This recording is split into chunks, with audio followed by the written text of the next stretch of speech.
Good evening, guys, or should I say good morning, because it's actually very late. My kiddos did not want to go to sleep tonight, but I am here, and tonight I'm doing a video on the tarot that I use, and I thought I would share with you some of my learning strategies. So we have the Ostara Tarot here. This is not the first tarot deck that I bought, but it was one of the first ones. It's actually the second one that I bought, and it's the first one that I actually used and have been using ever since I got it. But for those of you who have not seen the contents of this or have not seen the deck, it comes with your, like most, comes with your guidebook. It is a little worn. Like I said, I've had this for a few months now, and I've been working with it. But your guide basically gives you the meanings of each card, gives you the upright and the reverse meanings, and then a few keywords to try to remember. And then the other side of the page is dedicated to the card itself. So that is what the guidebook consists of. Nothing else, nothing too fancy, just the meanings.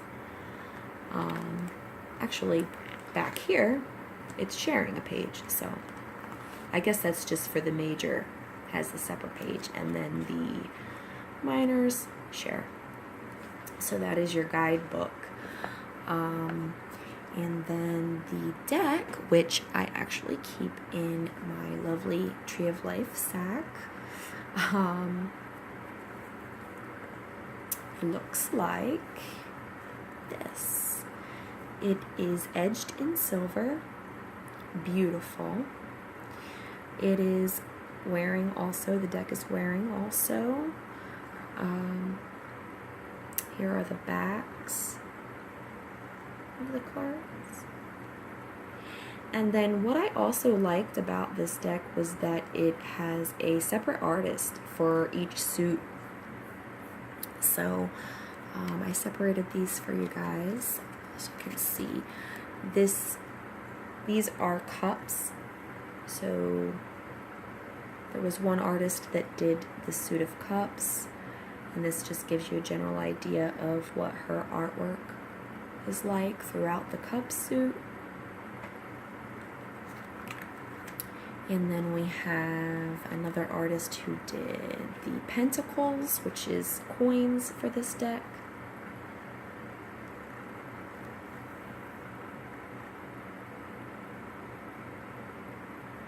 And then we have wands.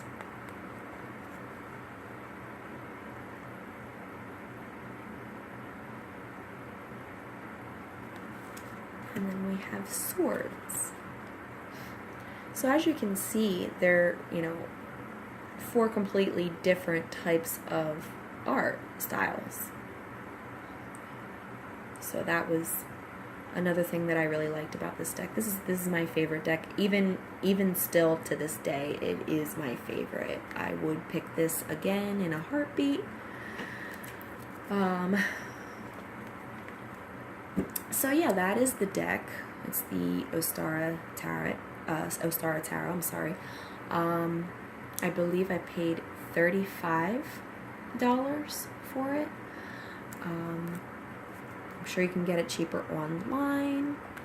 Yeah, the price is not on the back, but I believe I paid $35. And it is a magnetic top box, and it opens like such. And then inside here are some of my learning tools. I'm a big flashcard girl. I use flashcards. I use them in college. I use them to learn whatever I need to learn. So this is how I learned the major arcana. I dedicated one flashcard for 3 of the cards, and basically was to study the card name itself, the order in which they go, their numbers, their numerology, and their element and astro signs or planets, whichever they're ruled by. So for instance, we have the Fool, the Magician, and the High Priestess. And then on the back, I had which element and which planet or sign that they were ruled by. So I did that for each of the major arcana cards until I learned the order and learned all of their elements and learned all of their ruling planets. And then once I did that, you get the hint, you get the idea. Once I did that, I placed them all in my handy dandy little notebook. I made specifically for me. Each page I titled, for instance, this, sorry, you can't see. Okay, so this one's the Fool, and I put the number 0, element air, planet Uranus, and then I would put just a few keywords of what that card meant to me. So the Fool to me meant innocence, young, unprepared, travels, lightly naive. What did I put? Lightly. Travels lightly. That actually I got from somewhere. That wasn't my own interpretation. Naive, innocence, careless, unprepared. Those were my own interpretations. And then I would put symbolism and colors, which I have not went back in and filled in, but I was going to put that stuff in. So I have a page for each of the arcana cards. Did the same thing. The Magician, element air, planet Mercury, manipulative, adaptable, or perceived to be, symbolism, and whatnot. So went through the entire arcana, major arcana, and this is what I did. Now I had started here going into the minor cups, 2 of cups, 3 of cups, 4 of cups. You see, you get the hint. But I have not finished filling that out. Just saw some writing in here. I'm trying to go back to see what it was.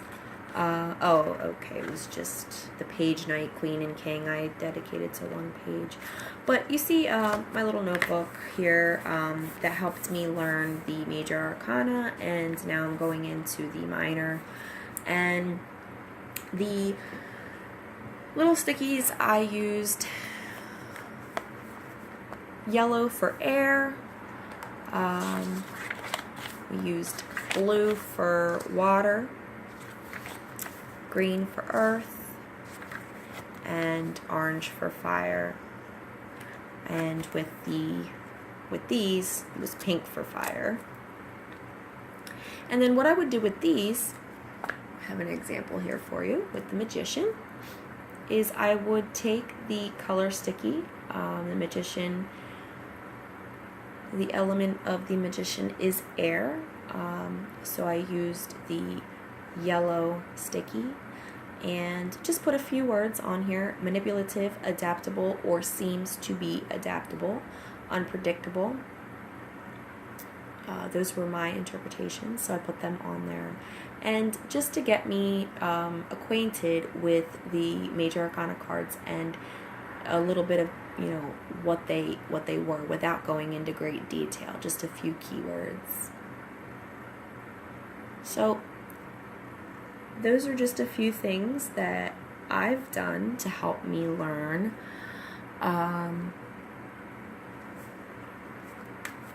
Now, as far as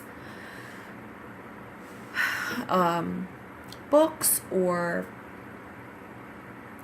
I'm sorry, I'm trying to think of the word, it's on the tip of my tongue. Anyhow, I have a book that I do suggest. if you wanted to get a book and learn.